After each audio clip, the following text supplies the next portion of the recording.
Right now, Eyewitness Sports. Good evening, I'm Brennan Miller with Eyewitness Sports, and this weekend we got the final of the team fall sports sectional brackets in high school football. We have a few area teams who got spots in the top halves of their brackets and a few others who will look to go on Cinderella runs if they want to keep their seasons rolling.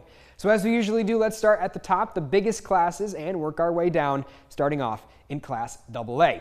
The two local teams on opposite sides, so the only chance they'd have of going head-to-head would be in the Dome. To get there, though, Proctor would need wins over Liverpool, who they have already lost to this season, and presumptively Christian Brothers Academy, a top 5 team in New York State. RFA, the 7 seed, despite their 6-2 record. That's because they played in the AA2 division this year, along with Henniger, so them and the other Black Knights were locked into the 7 and 8 seeds, no matter how well they played in the regular season. So they'll have a test against 2nd-seeded Cicero North Syracuse in the first round.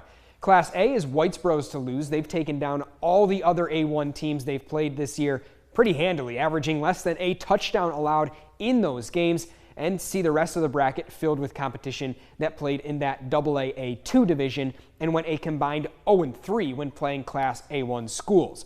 They start with a first-round game against Fulton.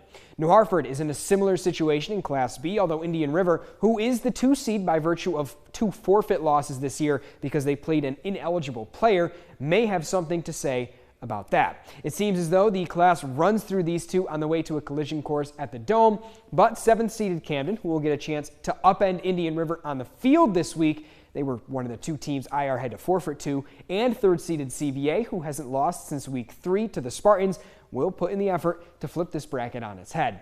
Class C is a fun one of 2 classes that I look at as very open. A good number of teams that could claim the championship, starting with state-ranked Kaz and really going all the way to the 7 seed in Solvay. That's excluding Holland Patton at the 8 with a 3-5 overall record, but even the Golden Knights were in the sectional championship as recently as last year. Adirondack looks the favorite to reach the Dome from the Mohawk Valley. They're the 4 seed with only 1 loss. That came by 6 points to number 2 General Brown earlier this season, but they'd have to make it to the title game for a chance to avenge that loss.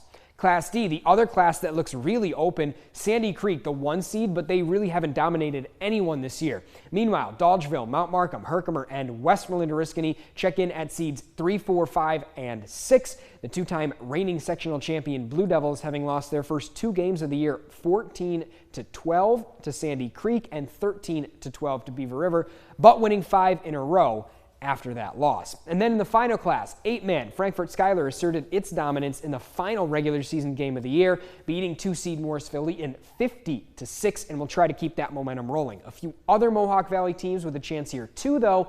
West Canada Valley played the Maroon Knights to the wire earlier this season. They're the 3 seed. New York Mills, the 5, Sequoia Valley at the 7, round out the local teams in this bracket. So Jamie, there's a few games going on Thursday. Those are going to be in the Class B2 and C D2 division.